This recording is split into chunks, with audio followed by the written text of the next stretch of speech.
कांग्रेस के सांसद दीपेंद्र सिंह हुड्डा, पूर्व केंद्रीय मंत्री पवन बंसल और अंबाला लोकसभा से सांसद वरुण मौलाना के पंचकूला पहुंचने पर कांग्रेस मेयर प्रत्याशी सुधा भारद्वाज को बड़ी मजबूती मिली है।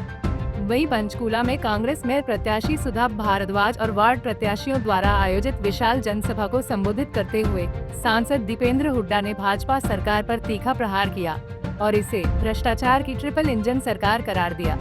उन्होंने कहा कि केंद्र, राज्य और नगर निगम तीनों स्तरों पर भाजपा की सरकार होने के बावजूद विकास कार्य ठप पड़े हैं और जनता मूलभूत सुविधाओं के लिए तरस रही है। बैंक के खातों में बीजेपी के 15,000 करोड़, पवन बंसल जी कांग्रेस पार्टी के ट्रेजरर भी रहे, तो उनको इस बारे में और ज्यादा जानकारी है। जो ये कह रहे थे खाएंगे ना खाने देंगे, 2004 के चुनाव, 2024 के चुनाव के बाद 1 साल के अंदर बीजेपी के बैंक के खाते में 15,000 करोड़ और कांग्रेस के खाते में 133 करोड़। ये 15,000 करोड़ बीजेपी को कौन सी फैक्ट्री लगा रखी है भाई बीजेपी? ये तो बैंक के खाते में है। जो इनके पास जो काला धन अर्जित है, जो चुनाव में खर्च करते हैं, चुनाव को प्रभावित करने के लिए, उसका तो कोई हिसाब किताब ही नहीं।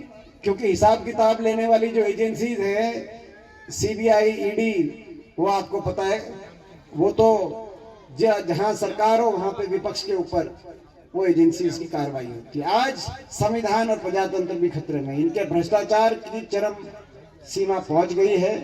और इसीलिए ये आपसे मैं अपील करने आया हूं कि एक तरफ वोट भाजपा को है कि ट्रिपल इंजन भ्रष्टाचार का, कि भाई लूटते रहो, और दूसरी तरफ कांग्रेस पार्टी का साथ दो ताकि इनको झटका लगे।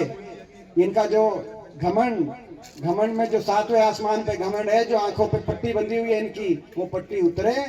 वहीं पूर्व केंद्रीय मंत्री पवन बंसल ने भी जनसभा को संबोधित करते हुए कहा कि नगर निगम में जनता के पैसे का सही उपयोग नहीं हो रहा है, जिससे बुनियादी ढांचा मजबूत होने की बजाय लगातार कमजोर होता जा रहा है।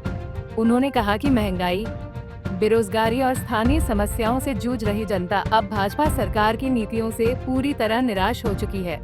लोगों को न तो कोई सुनवाई मिल रही है और न ही उनकी समस्याओं का समाधान किया जा रहा है। टैक्स के रूप में इकट्ठा जो हुआ वो उस बैंक, प्राइवेट बैंक में कैसे गया? और आज तक आप देखिए, सरकार की तरफ से, कॉरपोरेशन की तरफ से कोई सफाई, कोई जवाब आपको नहीं दिया गया। क्यों नहीं दिया? देना चाहिए। क्यों प्राइवेट बैंक में गए जब ये पब्लिक सेक्टर बैंक मौजूद थे? क्यों गए वहां? जानबूझकर। और बहुत अच्छा काम किया होता तो मौजूदा मेयर की टिकट क्यों काटते? क्यों काटी? यदि इतना ही अच्छा काम हुआ होता तो क्यों काटी टिकट? कमियां रही,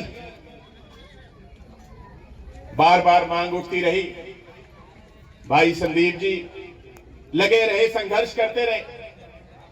कितनी बैठकें हमारे साथ इकट्ठी भी हुई, चाहे हम म्युनिसिपल कमिश्नर के कार्यालय में गए, चाहे हम कमिश्नर पुलिस के कार्यालय में गए, लेकिन कोई सुनवाई नहीं। तो मौका है कि लड़ाई हम लड़ें।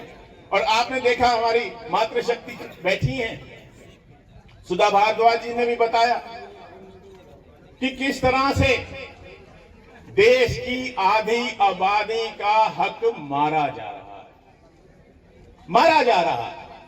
और दुष्प्रचार ये किया जा रहा है कि जी कांग्रेस जिम्मेदार है। सांसद दीपेंद्र हुड्डा, पूर्व केंद्रीय मंत्री पवन बंसल और अंबाला लोकसभा सांसद वरुण मौलाना ने विश्वास जताया कि आगामी पंचकूला नगर निगम चुनाव में जनता भाजपा को जवाब देगी और बदलाव के लिए मतदान करेगी। पंचकूला से उमंग, शिवरान, पंजाब केसरी टीवी। हमसे जुड़े रहने के लिए हमारे YouTube चैनल को सब्सक्राइब करें और नई वीडियो की नोटिफिकेशन के लिए बेल आइकॉन को दबाएं। अगर आप ये वीडियो Facebook पर देख रहे हैं तो लाइक जरूर करें और ज्यादा से ज्यादा शेयर करें। धन्यवाद।